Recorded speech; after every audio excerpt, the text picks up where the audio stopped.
You're listening to the Ask Drone U podcast. You ask, we answer your drone questions. Whether you're here to turn your passion into profit or you simply fly for fun, we're a community of learners and teachers who aspire to achieve greatness. We are Drone U. Hey everyone, and welcome to another interesting episode of Ask Drone U. My name is Paul. And my name is Rob, and yeah, we definitely hope it's interesting. Hope that you are interested. And you know how you can make it more interesting to you? Send in your question. Then it would be the ultimate of interest to you. Yeah. Anyways, we'd love to hear from you and appreciate you listening. Definitely. Today's question is talking about oil and gas inspections, and it's a good question. It did bring up another question, though, about tactics involved with acquiring business. And so I'm going to try to address that as well today because I think it's important. But anyway, today's show is brought to you by our good friends at the Drone U membership. You know, Rob, we put out the flight missions, helping people to do little projects, you know, while they're at home, etc. And so what we did is we gave them data sets where particular fake dummy bodies have been hidden. And we said, okay, use this data and go ahead and find the bodies. First people to find the bodies and report in gets a landing pad. I sent out a lot of landing pads last week, and I was actually really happy for that. So if you're a Drone U member, I do have a new flight mission coming this week. It's going to be a little bit different locations, same type of project. So enjoy, and I can't give all the winners landing pads, so this will just be, I think we're going to stick with the top two. So if you're a Drone U member, make sure to stick into the community. We are in there, and we are providing cool things, cool ways to learn new skills. So make sure you check it out. Hey guys, my name's Jason. I'm new to this industry, but I'm not new to the environmental, oil and gas, commercial real estate, and commercial insurance industries.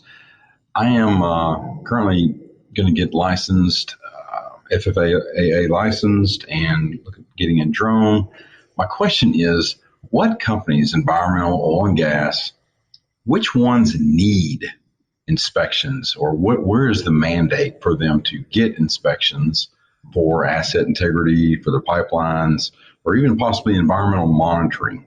I'm located in Texas and trying to kind of start this on the side and eventually, hopefully, build something with my background.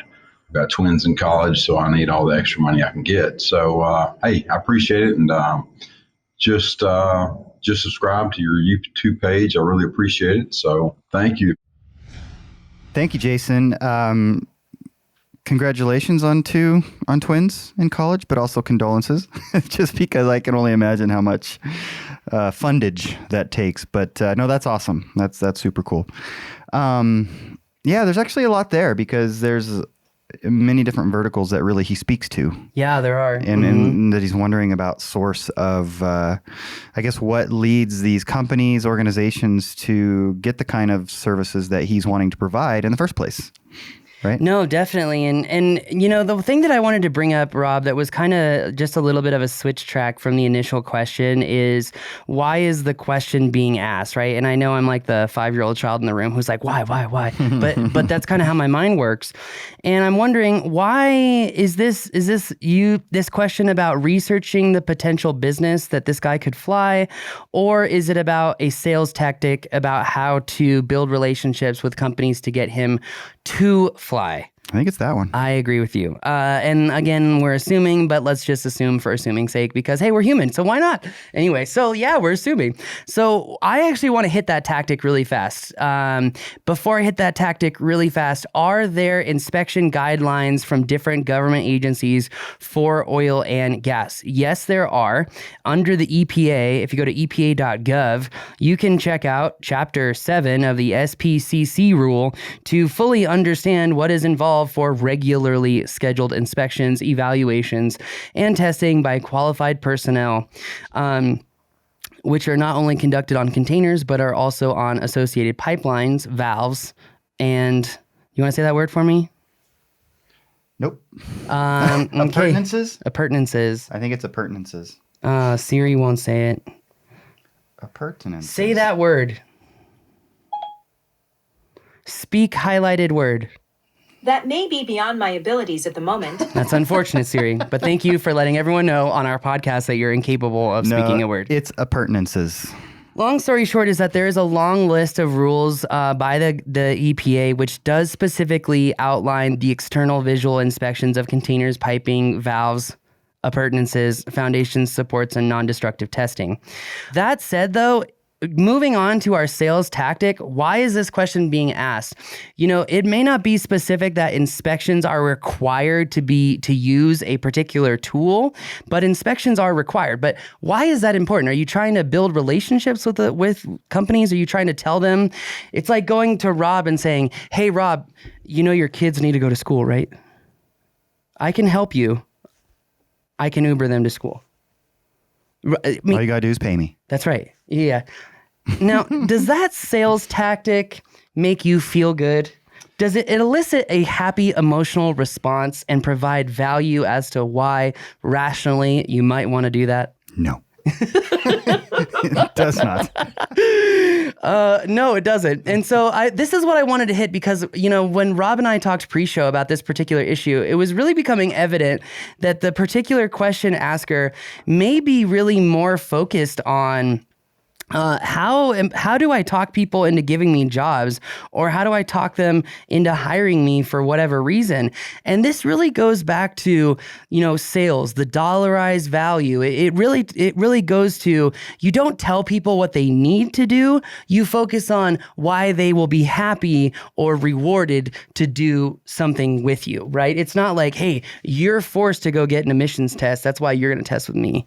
Right? No. Yeah, I think also just, at least I'm guessing that part of his question that I got was that he wants to know what to go research so that he understands what his objectives are. I think that's probably part of it, but I think sales is absolutely a part of it as well. Definitely. And I mean, when I looked up and researched rules about oil and gas line inspections, I mean, Rob's brother-in-law is literally in charge of doing gas line inspections or something oil and gas up in Colorado. Yeah.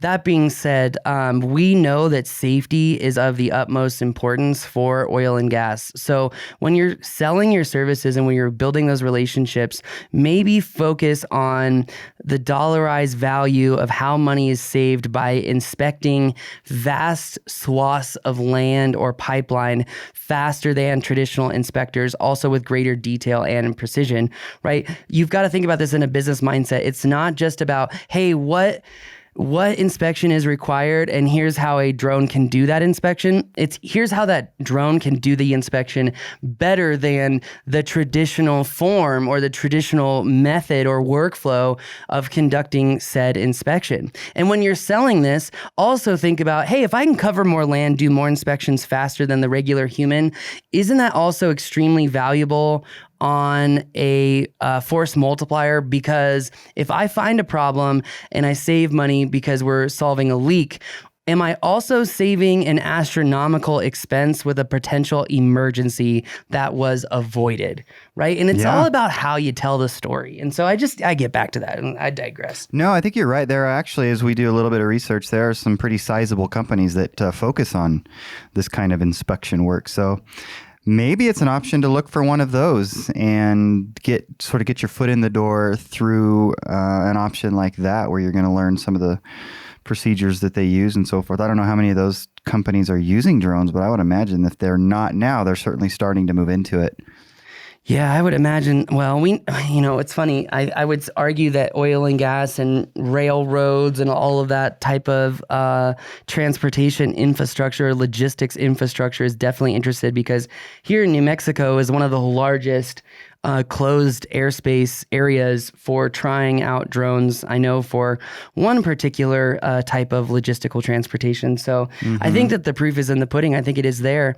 But again, sales is about building relationships, showcasing dollarized value, and showcasing how you're going to do the job better than other people, how you're going to, how you're going to essentially be consistent over and over again. I mean, there is a lot to sales. There really is. And I just want to remind everyone that, while going down the route of you've got a regulatory duty to fulfill and here's how I can do it, Focus on here's how I can do it faster to save you more money, to be regulatory compliant better than the competition, right? That's a way better value add sale.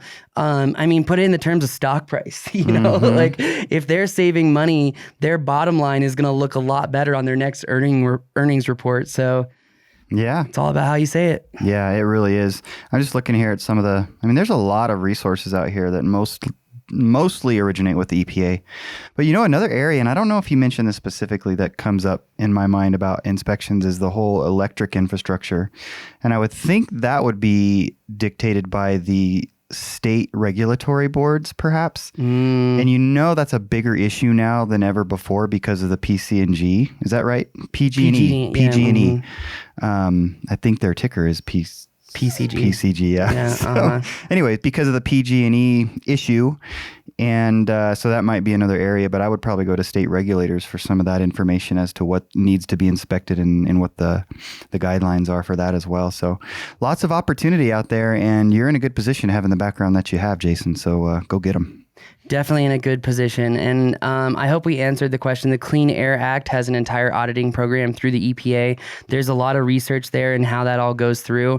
But the answer is clear. You can definitely provide a service that's faster, that's more scalable, and that saves money and makes money. That said, on that bombshell, that is going to do it for us today in providing just one more way that you can whine as a dog, if you hurt our dog, or to make money with your drone. But anyway, that's going to do it for us. Thank you again. My name is Paul. I'm Rob. This is Ask Drone You.